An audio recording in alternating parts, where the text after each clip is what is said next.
బొమ్మల కథలు. వేములవారిపల్లి అనే చిన్న గ్రామం ఉండేది. ఈ గ్రామంలో లక్ష్మయ్య అనే వ్యక్తి జీవించేవాడు. వ్యవసాయ భూములు, 2 ఇళ్ళు, కొంత బంగారం, ఇలా మంచి స్తోమత ఉన్నవాడు లక్ష్మయ్య. అంతా బాగానే ఉంటుంది కాని అతనికి డబ్బు మీద ఆశ మాత్రం పోయేది కాదు. ఎంత ఉన్నా సరే ఇంకా ఇంకా సంపాదించుకోవాలనే తపన ఉండేది.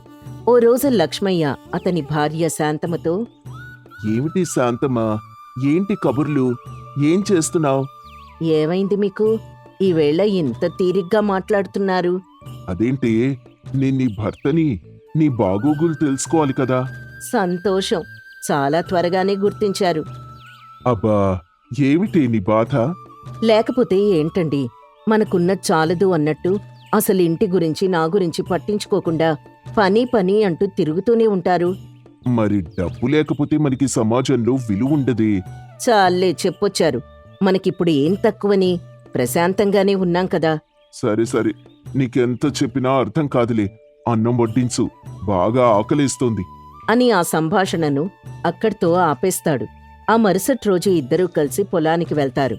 అక్కడ లక్ష్మయ్య, ఆ నీతో ఓ విషయం గురించి మాట్లాడాలి శాంతమ్మా. ఏంటండి, దేని గురించి?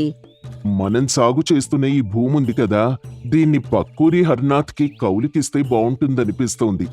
మనమేమీ కష్టపడకుండానే డబ్బు సంపాదించొచ్చు కదా. ఏంటండి మీరు మరీను? అయినా మన కష్టం మనం చేసుకొని తిండి తింటే బావుంటుంది. అది కాదే పిచ్చిమొహమా, నేనీ వ్యవసాయం చేయకుండా ఈ డబ్బుతో వ్యాపారం చేస్తాను. అప్పుడు 2 విధాలా మనకే లాభం. ఏమైందండి మీకు? ఎందుకంత తొందరపడుతున్నారు? ఈ వ్యాపారాలు అవి మనకు అవసరం అంటారా? చెప్పండి. నీకు చెప్పాను చూడు, నాది బుద్ధి తక్కువ. రేపటినుంచి నువ్వు పొలానికి రామాకు, అంతా నేను చూసుకుంటాను. నాకెందుకో మీరు తప్పు చేస్తున్నారని అనిపిస్తోందండి ఎవ్వరేమనుకున్నా నేనేం పట్టించుకోను అని ఆమెను తీసుకెళ్లి ఇంటి దగ్గర దింపేస్తాడు. అతను అనుకున్నట్టే పొలం కౌలుకిచ్చేసి వ్యాపారంలో డబ్బు పెట్టేందుకు ఎదురుచూస్తాడు. కొన్ని రోజులకు ఆ ఊరికి గిరీశం అనే వ్యాపారవేత్త వస్తాడు. అయ్యా, నేను పక్కూరి నుంచి వస్తున్నాను. నా దగ్గర ఓ మంచి ఉపాయం ఉంది. మీరు నాకు సమయం ఇస్తే నేనది మీకు చెప్తాను. అవునా? ఏంటండి అది? అయ్యా, నేను పెద్ద వ్యాపారస్తుణ్ణి. తక్కువ ధరకు పంటనుకొని దాన్ని సంతలో ఎక్కువ ధరకమ్మి యజమానులకు లాభాలిస్తూ ఉంటాను. ఇదేదో లాభదాయకంగానే ఉందే. అవునయ్యా, మీరు నాకు 2 లక్షలు పెట్టుబడి పెడితే 3 నెలల్లో 8 లక్షలు తిరిగిస్తాను. అమ్మో, 2 లక్షలు పెట్టుబడా? నా వల్ల కాదండి, వేరే ఇంకెవరినైనా చూసుకోండి. అదేంటయ్యా అలా అంటారు? అప్పు తీసుకొని కూడా వ్యాపారం చేయొచ్చు కదా. నా వల్ల కాదయ్యా, నువ్వు బయలుదేరు అని అతన్ని పంపించేస్తాడు ఆ ఊర్లోని ఒక వ్యక్తి. ఈ విషయం ఆ నోట ఈ నోట పాకి లక్ష్మయ్య దగ్గరకు చేరుతుంది. దీంతో వెంటనే లక్ష్మయ్య ఆ వ్యక్తిని ఇంటికి పిలిపించుకుంటాడు. ఏవయ్యా, ఊర్లో పెద్ద వ్యాపారస్తుడు అని పేరుతో తిరుగుతుంది నువ్వేనా? అవునయ్యా, నేనే. కానీ ఏం ఉపయోగమండి, ఒక్కరు కూడా పెట్టుబడి పెట్టడం లేదు. వారికంత స్తోమత లేదయ్యా. ఏంటి, నీ వ్యాపారం ఏంటో నాకు చెప్పు. నా దగ్గర చాలా డబ్బుందిలే. నేను కూడా వ్యాపారంలో అడుగు పెట్టాలని అనుకుంటున్నాను. గిరీశం లక్ష్మయ్య ఆశను గమనించి ఇంకాస్త ఎక్కువ ఆశ చూపిస్తాడు. మీరు నాకు కానీ 5 లక్షల రూపాయలు ఇచ్చారనుకోండి, ఒకే ఒక్క నెలలో మీకు 15 లక్షల రూపాయలు ఇస్తాను. అమ్మో, ఒక్క నెలలో డబ్బు అంత రెట్టింపు అవుతుందా? అవునయ్యా, వ్యాపారం అంటే మాటలా ఏమిటి? మీరా డబ్బుతో ఇంకో 2 పొలాలు కొనుక్కోవచ్చు తెలుసా? అబ్బా, వినడానికి ఎంత బావుందో. నాకొక వారం రోజుల సమయం ఇవ్వు, నేను డబ్బు సర్దేస్తాను అని చెప్పి అతన్ని పంపించేస్తాడు. భార్యతో గొడవపడి మరీ ఆ డబ్బు సర్దుబాటు చేస్తాడు. ఓ 3 వారాలు గడుస్తాయి. లక్ష్మయ్య గిరీశం కోసం ఎదురుచూస్తూ ఉంటాడు. ఏంటయ్యా, అతన్ని డబ్బులు తిరిగి తీసుకునొచ్చాడా లేదా? ఉండవే, అతనిచ్చిన గడువు పూర్తవ్వలేదు కదా, అప్పుడే ఎలా వస్తాడు? నాకెందుకో అనుమానంగానే ఉందయ్యా. నిజంగా డబ్బులు తిరిగిస్తాడంటావా? నువ్వు నీ పిచ్చి భయాలు. చూడు, డబ్బు రెట్టింపై మన దగ్గరకు వస్తుంది. ఏమోనయ్యా, నాకైతే నమ్మకం లేదు అని మాట్లాడుతూ ఉండగానే గిరీశం అక్కడికొస్తాడు. అయ్యగారు ఉన్నారా ఇంట్లో? గిరీశం, రారా, నీ గురించే మాట్లాడుకుంటున్నావయ్యా. ఇంతలోనే ఇలా వచ్చేవారని నేను ఊరికెళ్తున్నానయ్యా.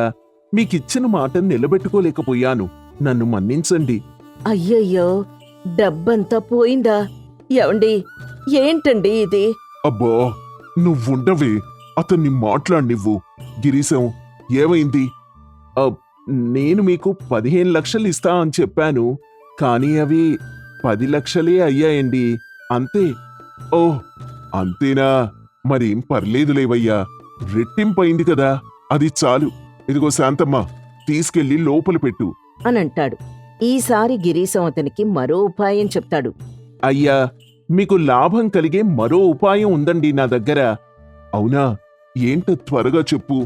ఈసారి మీరు గనక 10 లక్షలు పెట్టుబడి పెట్టారనుకోండి, ఏకంగా 30 లక్షల లాభం వస్తుంది. కానీ కానీ కానీ ఏంటయ్యా, చెప్పు పూర్తిగా. కానీ దానికి 2 నెలల సమయం పడుతుందండి. అంతే కదా, రేపొచ్చి డబ్బు తీసుకుని వెళ్ళు అని చెప్తాడు. భార్య ఎంత వద్దన్నా వినకుండా ఆ 10 లక్షలు గిరీశం చేతిలో పెడతాడు. కాని ఈసారి గడువు దాటినా కూడా గిరీశం నుంచి ఏ కబురూ ఉండదు. దీంతో అతను పంచాయతీకి వెళ్తాడు. అప్పుడు పంచాయతీ పెద్ద, లక్ష్మయ్య, ఏంటిది? నువ్వు పంచాయతీకి రావడం ఏంటయ్యా? నీకంత కష్టం ఏమొచ్చింది? బాబాయ్, ఏమైందంటే అని జరిగిన విషయమంతా చెప్తాడు. ఎంత పని చేశావు లక్ష్మయ్య. హాయిగా ఎలాంటి బాధలు లేకుండా బాగానే ఉన్నావు కదా. ఇప్పుడు ఈ వ్యాపారం అది ఎందుకొచ్చింది తలనొప్పి? నేనప్పటికీ వద్దని చెప్తూనే ఉన్నానండి. ఇప్పుడు చూడండి ఏమైందో.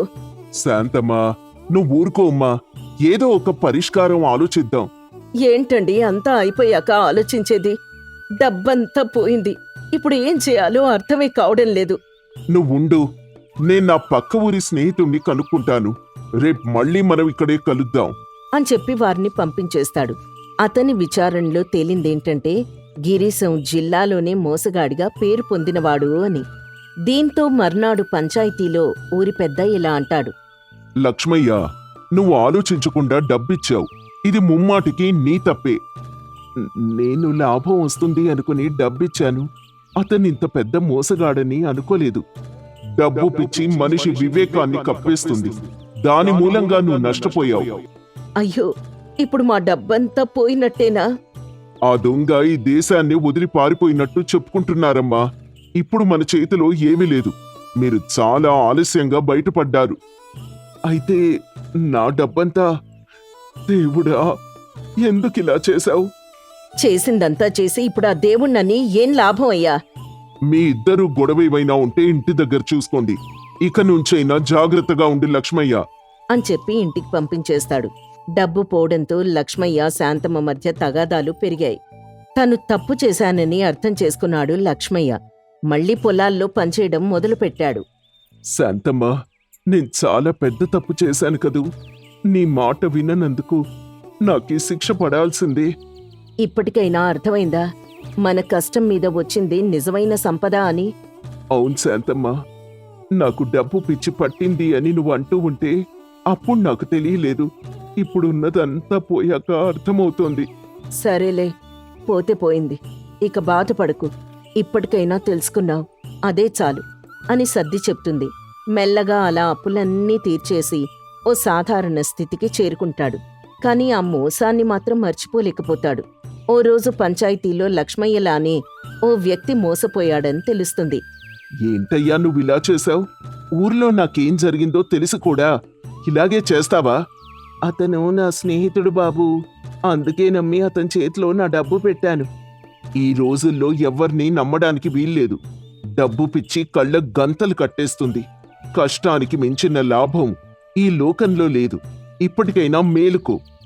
అప్పుడు ఊరి పెద్ద ఇలా అంటాడు. లక్ష్మయ్య, ఇప్పుడు నువ్వు మారిపోయావు.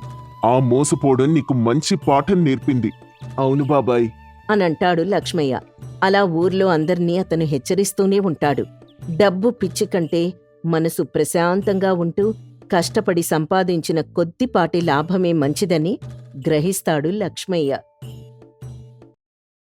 ఒకానొక కాలంలో రాజమహేంద్రవరాన్ని పరిపాలించిన రాజు విజయుడు. అతని కొడుకు విక్రమునికి తన రాజ్యాన్ని అప్పగించి ఆయన విశ్రాంతి తీసుకుందామనుకున్నాడు.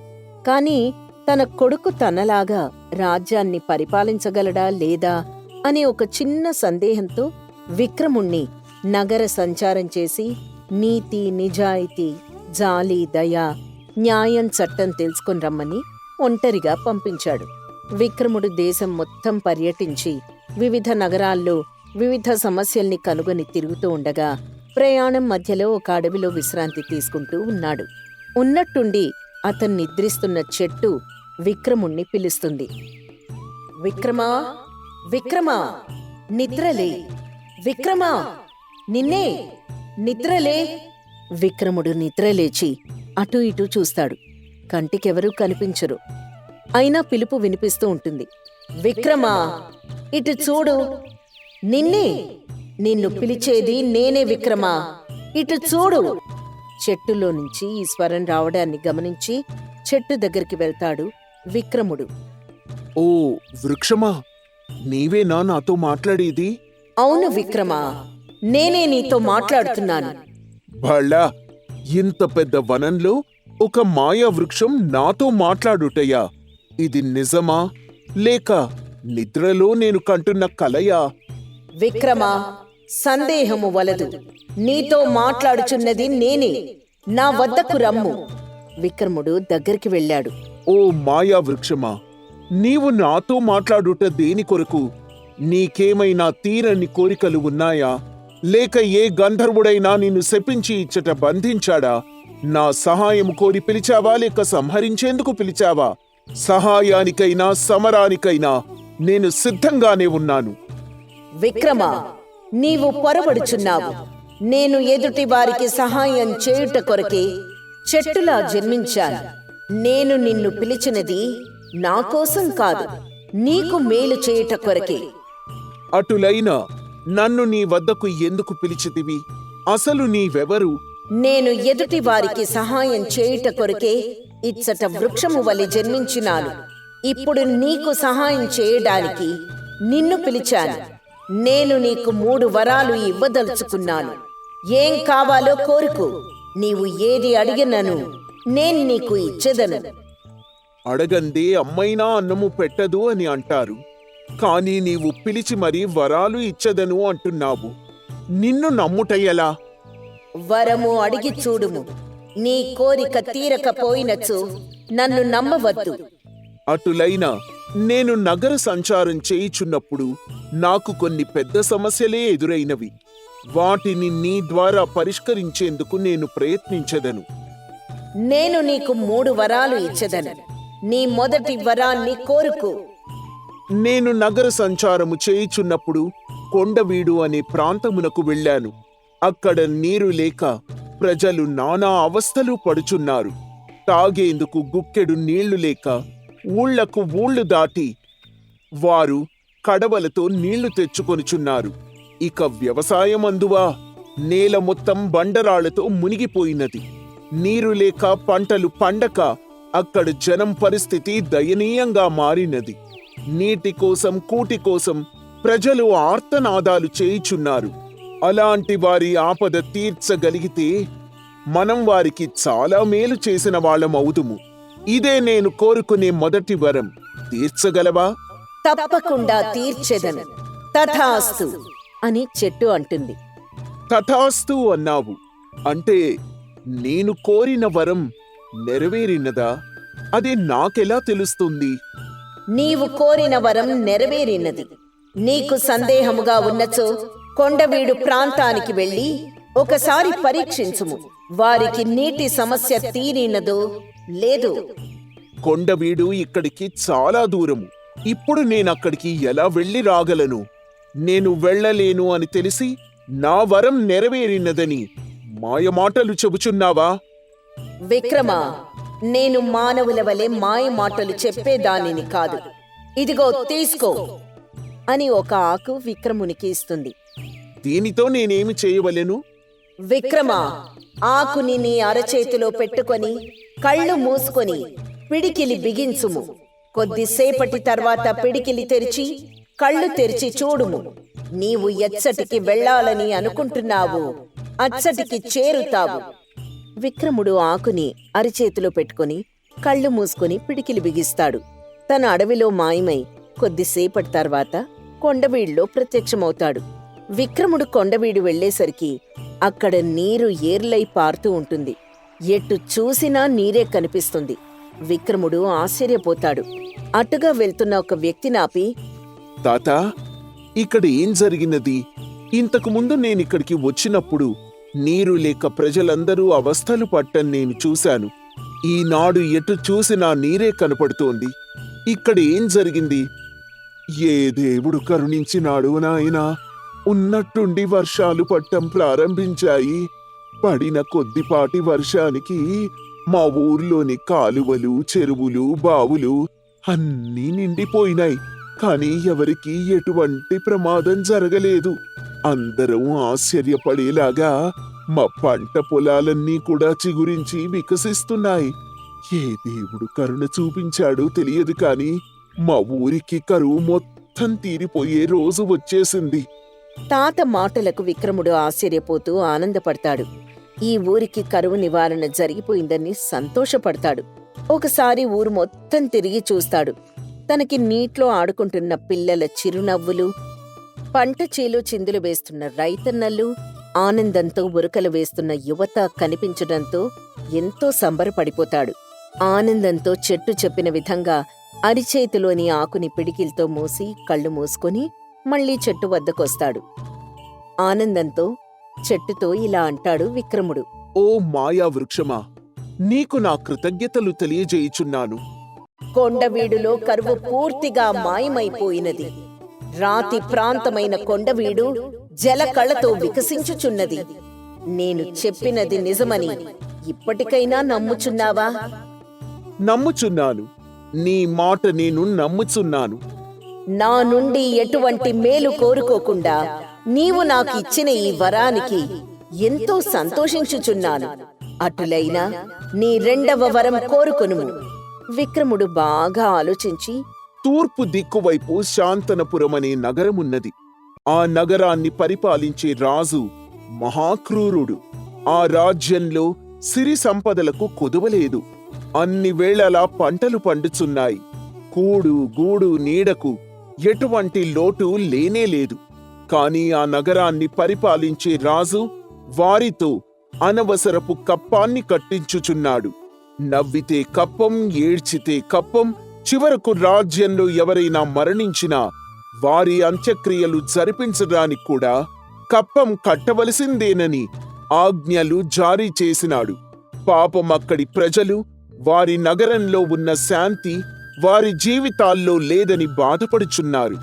ఏ విధంగా వారికి మనశ్శాంతిని ప్రసాదించగలమో నాకు తెలియడం లేదు. ఏదైనా సమస్య వస్తే రాజుకి చెప్పుకుంటాము. కాని రాజే సమస్య అయితే ఎవరికి చెప్పుకోవాలి? ఏమి చేయాలి? వారి బాధలు తీరేలా ఏదైనా వరాన్ని ప్రసాదించుము. తథాస్తు. నీ రెండవ వరాన్ని కూడా నెరవేర్చాను. నీకు సందేహం ఉన్న ఎడల ఇందాక చెప్పిన విధంగా వెళ్లి నిర్ధారణ చేసుకొనుము. విక్రముడు మళ్లీ తన చేతిలో ఆకుని పిడికిల్లో బిగించి కళ్ళు మూసుకొని శాంతనపురానికి వెళ్తాడు. విక్రముడు అక్కడికి వెళ్లేసరికి నగరంలోని ప్రజలందరూ సంతోషంతో పండగ జరుపుకుంటూ ఉంటారు. బాణసంచ కాలుస్తూ చిందులు తొక్కుతూ ఆనందంతో ఊగిపోతూ ఉంటారు. వారిని చూసిన విక్రముడు ఆశ్చర్యంతో ఒక ఆవిడ్ని పిలిచి, మాతా, ఇక్కడ ఏం జరుగుతుంది? మీ ఆనందానికి సంతోషానికి కారణమేంటి? ఇన్నాళ్లు ఈ నగరాన్ని పరిపాలించిన రాజు అకాల మరణం చెందాడు. అతని మరణంతో నగరంలో సందడి నెలకొంది. అంతేకాకుండా మమ్మల్ని పరిపాలించేందుకు ఒక మహానుభావుడు, నలుగురి మేలు కోరే మహనీయుడు రాజుగా పట్టాభిషిక్తుడవ్వబోతున్నాడు. మా మనశ్శాంతిని మాకు దూరం చేసిన ఆ క్రూరుడి చావుతో ఈ నగరంలో ఆనందాలు వెల్లివేరిశాయి. అందుకే నగరం మొత్తం పండగ జరుపుకుంటోంది. ఆమె మాటలు విన్న విక్రముడు ఆనందపడతాడు. నగరం మొత్తం తిరిగి నగర ప్రజల ఆనందాల్ని చూసి తనెంతో సంతోషిస్తాడు. విక్రముడు తన మనసులో ఇలా అనుకుంటాడు, భగవంతుడా, వీరి సమస్యకు పరిష్కారం ఆ రాజు చావు రూపంలో చూపించితివా? నీకు నా కృతజ్ఞతలు స్వామి అని మనసులో భగవంతుడికి కృతజ్ఞతలు చెప్పుకొని మళ్లీ అరచేతిలో ఆకుని పిడికిల్లో బిగించి చెట్టు వద్దకొస్తాడు. విక్రముడు ఆనందంతో, ఓ మాయా వృక్షమా, నన్ను క్షమించు. నిన్ను మాయా వృక్షము అన్నందుకు. నీవు మహావృక్షానివి. ఓ మహావృక్షమా, నీ వలన శాంతనపురంలో శాంతి నెలకొన్నది. అక్కడి ప్రజలు ఆనందోత్సవాలు జరుపుకొనుచున్నారు. వారిని ఆ రాజు నుండి విముక్తుల్ని చేసిన నీకు నా కృతజ్ఞతలు తెలియజేయుచున్నాను. అటులైనా నీ 3వ వరము ఏమిటో కోరుకొనుము. నందనవనమనే గ్రామములో ప్రజలు మూఢనమ్మకాలను నమ్ముచు మూగ జీవాల ప్రాణాలు తీయిచున్నారు. గ్రామదేవత పేరు చెప్పి ఆ తల్లిని శాంతింపచేయాలని ప్రతిరోజు అనేక మూగ జీవాలను ఆ తల్లికి బలి ఇచ్చుచున్నారు. నిజముగా దేవతలు రక్తాన్ని కోరుకుంటారా? వారి మూఢనమ్మకాల పిచ్చిలో అమాయకపు మూగ జీవాలు బలైపోవుచున్నవి. వారిలో మార్పు తెచ్చుటకు ఎంత ప్రయత్నించినను నా ప్రయత్నములన్నీ వృధా అయిపోయినవి. ఎలాగైనా ఆ మూగ జీవములను కాపాడవలెను. ఆ ఊరి పేరు నందనవనమే, కాని ఊరంతా రక్తసిక్తం. ఆ మూగ జీవాల ఆర్తనాదాలు తీరేలా వరమివ్వుము తల్లి. తథాస్తు. చెట్టు తథాస్తు అన్న వెంటనే విక్రముడు తన అరచేతిలోని ఆకును మడిచి నందనవనం చేరుకున్నాడు. అక్కడి ప్రజల్లో మార్పు కనిపించింది. అక్కడందరూ పిండి వంటలతో నైవేద్యాలు వండి గ్రామదేవతకు సమర్పిస్తున్నారు. అక్కడున్న ఒక వ్యక్తిని పిలిచి విక్రముడు ఇలా ప్రశ్నించాడు. మిత్రమా, నేను చూస్తున్నది నిజమేనా? ఇంతకుముందు నేనిక్కడికి వచ్చినప్పుడు వీళ్ళంతా గ్రామదేవతకు కోళ్లు మేకలను బలిస్తూ ఉన్నారు. ఇప్పుడు ధాన్యంతో నైవేద్యం వండుతున్నారు. వీరిలో ఈ మార్పుకి కారణమేంటి? నిన్న గ్రామదేవత తన స్వరాన్ని వినిపించిందయ్యా. మేం మూఢనమ్మకాలను నమ్మి అనవసరంగా జంతువుల్ని బలి చేస్తున్నాం. కాని మా గ్రామదేవతకు అవేమీ అవసరం లేదని, మేమేమి తింటే వాటిని నైవేద్యంగా పెట్టమని గ్రామదేవత పలికింది. అందుకే అందరం మేమేమైతే తింటామో వాటిని నైవేద్యంగా ఉండి ముందుగా గ్రామదేవతకు సమర్పించి తర్వాత మేం తింటున్నాము. వారిలో వచ్చిన మార్పుకి విక్రముడు చాలా సంతోషిస్తాడు. అటుగా వెళ్తున్న కోళ్లు మేకల్ని ప్రేమగా చూస్తాడు. ఇక మీదట ఆ ఊర్లో జంతువులు రక్తం చిందించాల్సిన అవసరం లేదని ఆనందంతో తిరిగి చెట్టు దగ్గరకొస్తాడు. ఓ మహావృక్షమా, నీకు నేను ఏమిచ్చి నీ రుణం తీర్చుకోగలను? నగర సంచారంలో నా మనసును కలిచివేసిన సమస్యలన్నీ నీ ద్వారా పరిష్కరించగలిగాను. నా మనసు ఎంతో ప్రశాంతముగా ఉన్నది. అది కేవలం నీ వల్లనే సాధ్యమైంది. విక్రమా, ఇప్పుడు నీకొక నిజం చెప్పదలిచాను. అది ఏమిటంటే, నేను ఈ అడవిలో వెలసిన మాయా వృక్షాన్ని. మానవులు అత్యాశకు లోబడి ఉంటారు. వారికి ఉచితంగా కోర్కెలు తీర్చినట్టే తీర్చి వారిని భక్షించేవాడిని. కాని నీవు కోరికలకు అతీతంగా ఎదుటివారి శ్రేయస్సు గురించి పాటుపడుచున్నావు. ఎదుటివారి సంతోషములో నీ ఆనందాన్ని వెతుక్కునుచున్నావు. నీకు నేను ఇస్తానన్న 3 వరాలను ఎదుటివారి కొరకే అడిగావు తప్ప నీ స్వలాభం కోసం అడగలేదు. నీలో రాజుని కాబోతున్నానన్న గర్వం ఏమాత్రమూ లేదు. నీలాంటి వారే నేటి యువతకు ఆదర్శం కావలెను. నీ మంచిని మెచ్చి నీకోసం నీకొక వరం ఇద్దామనుకుంటున్నాను. కేవలం నీకు మాత్రమే ఇచ్చదను. అడుగుము. నా కోసమో నాలాంటి మానవుల కోసమో నీవిస్తాను అని అన్నావు కాబట్టి వరం అడుగుచున్నాను. తప్పక నెరవేరుస్తానని మాట ఇవ్వు తల్లి. తప్పక నెరవేర్చెదను. నీవు కోరే వరం ఏదైనా నెరవేరుగాక. తథాస్తు అని వరం కోరకముందే చెట్టు తథాస్తు అని అతని కోరిక తీర్చడానికి ఒప్పుకుంది. అప్పుడు విక్రముడు, మానవుడు ఆశాజీవే. ఎంత ఇచ్చినను ఇంకా అడుగుచూనే ఉంటాడు. మానవుల ఆశను అడ్డుపెట్టుకొని వారిని భక్షించే ఓ మాయా వృక్షమా, ఇక మీదట నీవు ఇచ్చట ఉండరాదు. వారికి ఆశ చూపి భక్షించరాదు. ఇక మీదట నీవు చెట్టు వలె ఉండవలెను. కోరికలు తీర్చే మాయా వృక్షములా ఉండరాదు. ఇదే నా కోరిక.